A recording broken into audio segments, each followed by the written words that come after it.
حضور پاک صلی اللہ علیہ وآلہ وسلم نے اس دین کو پہنچانے کے لیے بہت تکلیفیں برداشت کی، بہت پریشانیاں برداشت کی.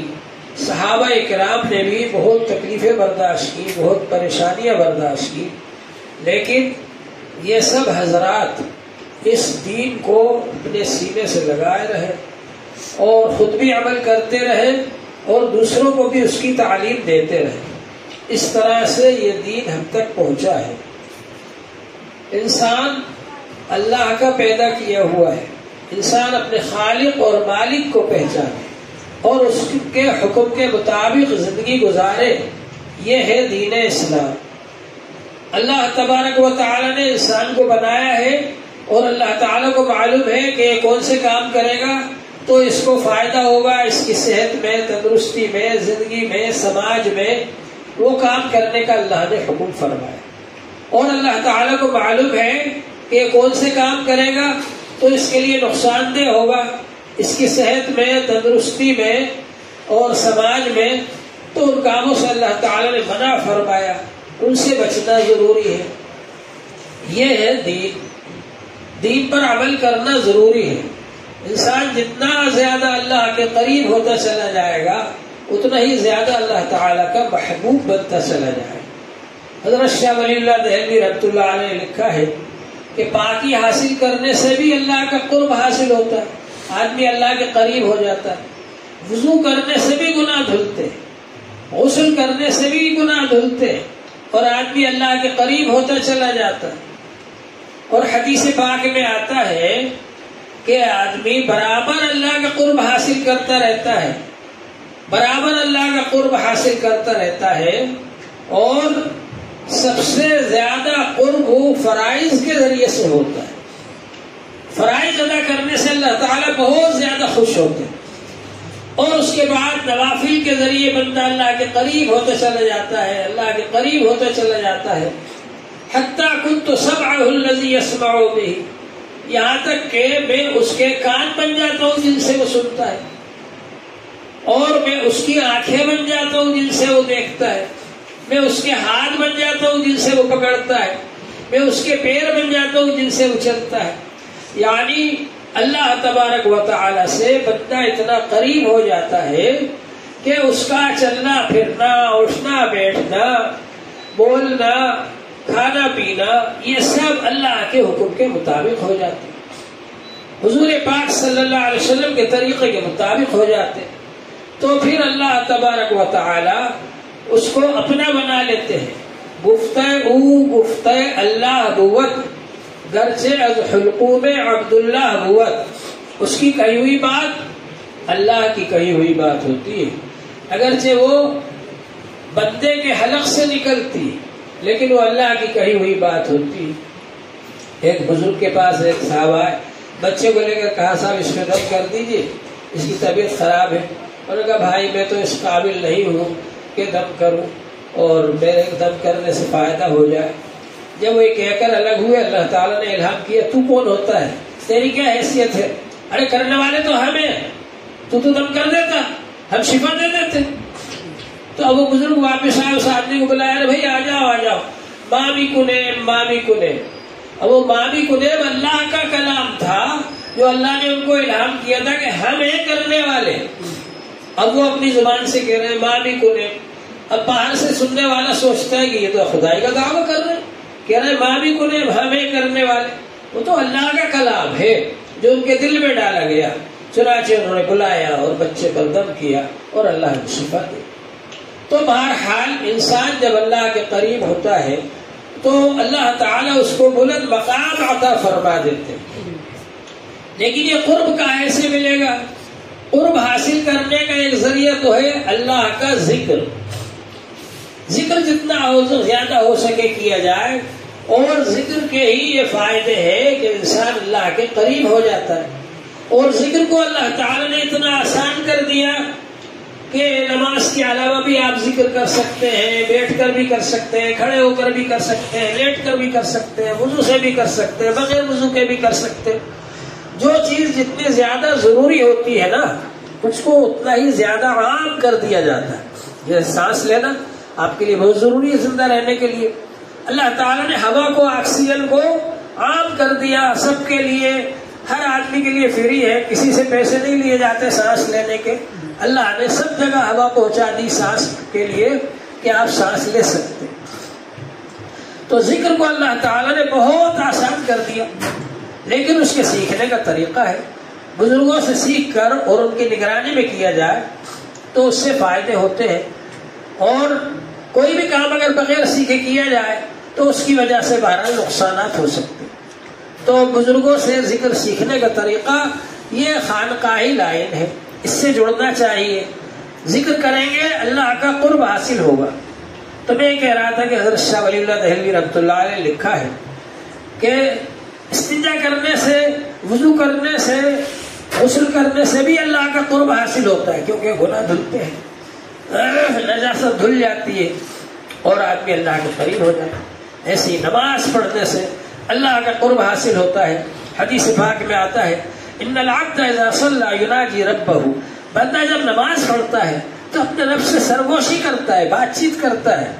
اللہ تبارک و تعالی اس کی طرف متوجہ ہوتے ہیں اور وہ اللہ تعالی سے بات چیت کرتا ہے نماز کی حالت. ایسے ہی قرآن پاک کی تلاوت کے ذریعے انسان اللہ کے قریب ہوتا ہے. حضور پاک صلی اللہ علیہ وآلہ وسلم نے فرمایا انسان اللہ کا قرب کسی چیز سے اتنا حاصل نہیں کر سکتا جتنا کہ اس چیز سے حاصل کر سکتا ہے جو خود اللہ کے پاس سے آئی ہے، اور وہ کیا ہے؟ قرآن پاک. قرآن پاک جتنا پڑھیں گے اتنا ہی اللہ کا قرب حاصل ہوگا. اور اسی طرح سے انسان کے لیے اللہ کے قریب ہونے کے لیے اور اللہ کا دوست بننے کے لیے ایک بہت آسان طریقہ ہے. وہ کیا ہے؟ اتباع سنت. سنت طریقے کے مطابق اپنی زندگی بنانے.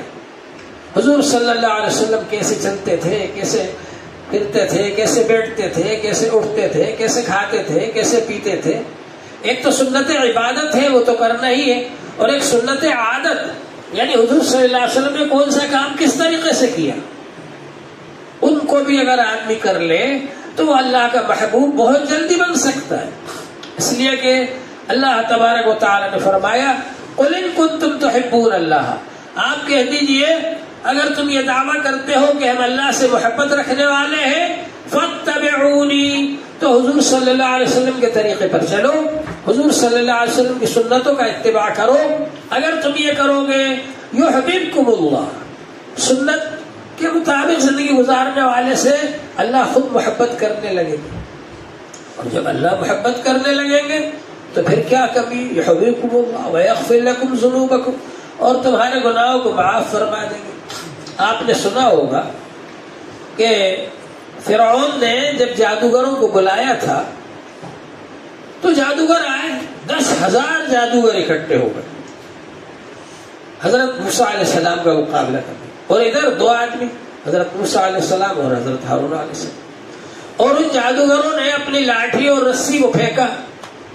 اب اگر ایک آدمی نے بھی ایک لاٹھی اور ایک رسی پھینکی تو 20,000 ہو گئی، اور وہ سب سانپ بن گئے. تو ہمیں تو اگر ایک سانپ بھی نظر آ جائے اور وہ ادھر جا رہا ہو ادھر نہیں آ رہا تو حالت خراب ہو جاتی ہے.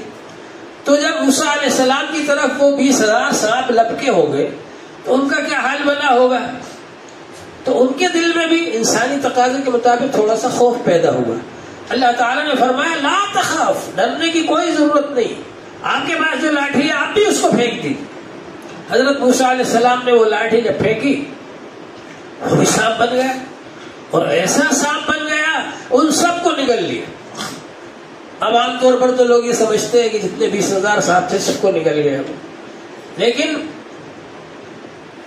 وہ اس سانپوں کو نہیں نگلا بلکہ ان کے جادو کو نگل گیا.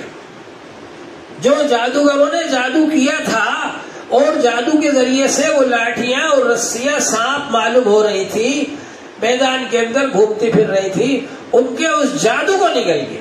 تلقف ما یافکون. تو اس کا نتیجہ یہ ہوا کہ اس میدان کے اندر لاٹھی اور رسی کا ڈھیر نظر آنے لگا. یہ تو انہوں نے نظر بندی کر دی تھی، یہ تو جادوگر ہے. اور اللہ تعالی نے بتا دیا کہ یہ جادو ہے اور موسیٰ علیہ السلام کے پاس جو ہے وہ معجزہ ہے. یہ اللہ کے نبی ہیں. معجزے میں اور جادو میں یہ فرق ہوتا ہے. وہ سب کے سب ایمان لے آئے. پہلوان جب شکست کھا جاتا ہے نا تو سامنے والے جو پہلوان جیت گیا اس سے پھر ہاتھ جوڑتا. تو وہ سارے کے سارے جتنے 10,000 جادوگر تھے وہ سب مسلمان ہو گئے. پھر انہوں نے کہا یہ کیا کیا تم نے؟ پہلے سے ساز باز ہوگی. یہ تمہارے گرو ہے, پہلے سے تم نے ساز باز کر لی کہ سب کے سامنے میدان میں آ کر سرنڈر ہو جانا تاکہ سب لوگ ان کے دین کو ماننے لگے. یہ کہا فرعون نے. لیکن ہوا کیا تھا؟ حضرت موسیٰ علیہ السلام نے اللہ تعالیٰ سے عرض کیا کہ اللہ تعالیٰ جس کے لیے آپ نے بھیجا تھا وہ تو ایمان لایا نہیں اور یہ لوگ ایمان لیا, اس میں کیا مصلحت ہے؟ تو اللہ تعالیٰ نے فرمایا یہ جادوگر جب آپ کے مقابلے کے لیے آئے تو آپ جیسے ہی کپڑے پہن کر آئے, ویسے ہی جبہ پہن کر آئے, ویسے ہی حال چال بنا کر کے آئے. کیونکہ جب آدمی میدان میں جاتا ہے مقابلے کے لیے تو سامنے والا مقابلہ کرنے والا جو ہے اسی طریقہ بن کر جاتا ہے تاکہ ہم اس سے کم نہ رہ جائیں, اس سے کم نظر نہ آئے ہم. تو وہ لوگ بھی موسیٰ علیہ السلام جیسے ہی کپڑے پہن کر آئے, موسیٰ علیہ السلام جیسے ہی حال چال بنا کر آئے. تو اللہ جل شانہ نے فرمایا کہ میری رحمت نے اس بات کو گوارا نہیں کیا کہ میرے محبوب کی شکل جن لوگوں نے ایک بار بنا لی ان کو میں دوبارہ کفر میں لوٹا دوں, اس لیے میں نے ان سب کو ایمان سے نوازا. تو اتباع سنت بہت بڑی چیز ہے. آدمی جب حضور پاک صلی اللہ علیہ وسلم کے طریقے پر چلے گا اور ہر چیز میں, نماز بھی حضور کے طریقے پر پڑھنا ہے, صلو کما رأیتمونی اصلی, اس طریقے سے نماز پڑھو جیسے کہ میں نے پڑھی. ایک بار چاشت کی نماز ہوئی حرم شریف میں جماعت کے ساتھ.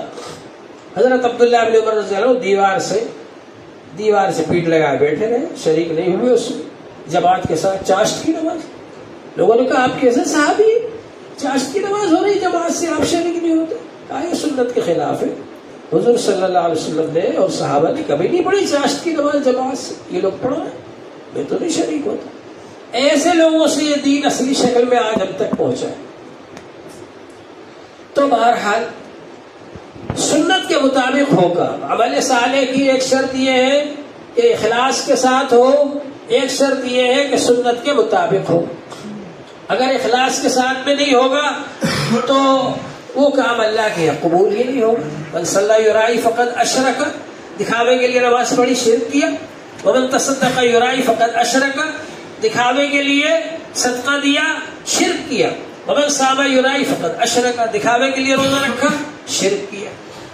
اور اتباع سنت کے بغیر اگر ہوگا تو اللہ تعالیٰ کے یہاں وہ بھی قبول نہیں ہوگا.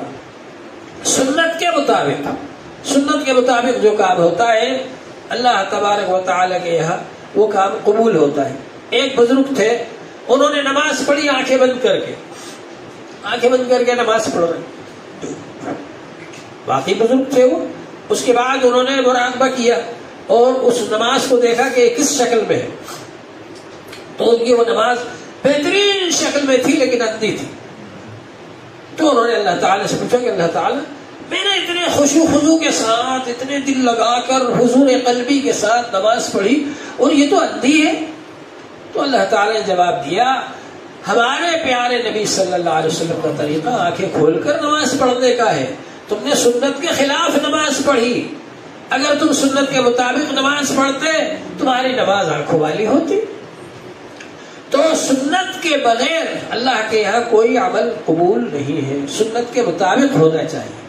تو اللہ تعالیٰ کا محبوب بننے کا آسان طریقہ اللہ کا ذکر کرنا, قرآن پاک کی تلاوت کرنا, نماز پڑھنا اور اس کے ساتھ اتباع سنت کے مطابق عمل کرنا, حضور صلی اللہ علیہ وسلم کے طریقے کے مطابق زندگی گزارنا. یہ اتباع سنت اتنی قیمتی چیز ہے کہ آدمی کو پتہ بھی نہیں چلتا اور اللہ تعالیٰ اس کو اپنا محبوب بنا لیتے ہیں. ہمارے دوست جیسا اس کا ایک آدمی مل گیا, ہمارے دوست کا ہم شکل ایک آدمی مل گیا, ہمارے دوست کی جیسی عادتیں ویسے ہی ایک آدمی مل گیا, تو آپ بھی اس سے مانوس ہو جاتے. تو اللہ جل شانہ اس بندے کو محبوب کیوں نہ بنائیں گے جو حضور پاک صلی اللہ علیہ وسلم کے طریقے کے مطابق زندگی گزار رہا ہے, ایک عمل حضور صلی اللہ علیہ وسلم کے طریقے کے مطابق کر رہا ہے. لہذا آپ حضرات سے گزارش ہے کہ جس طرح سے ہم ذکر کرتے ہیں ایسے ہی اتباع سنت کا اہتمام کریں. ہم نے ایک کتاب لکھی ہے آئینہ حدیث، عربی میں بھی ہے، عربی اردو میں بھی ہے، اور ہندی میں بھی اس کا ترجمہ ہو گیا. آئینہ حدیث خریدے ہم، چھوٹی چھوٹی حدیثیں، زندگی میں کون سا کام کیسے کرنا چاہیے اس سے معلوم ہوگا آپ کو، اور اس کی روشنی میں ہم عمل کریں تو انشاءاللہ تعالی ہمارے لیے بہت سارے کام آسان ہو جائیں گے. اللہ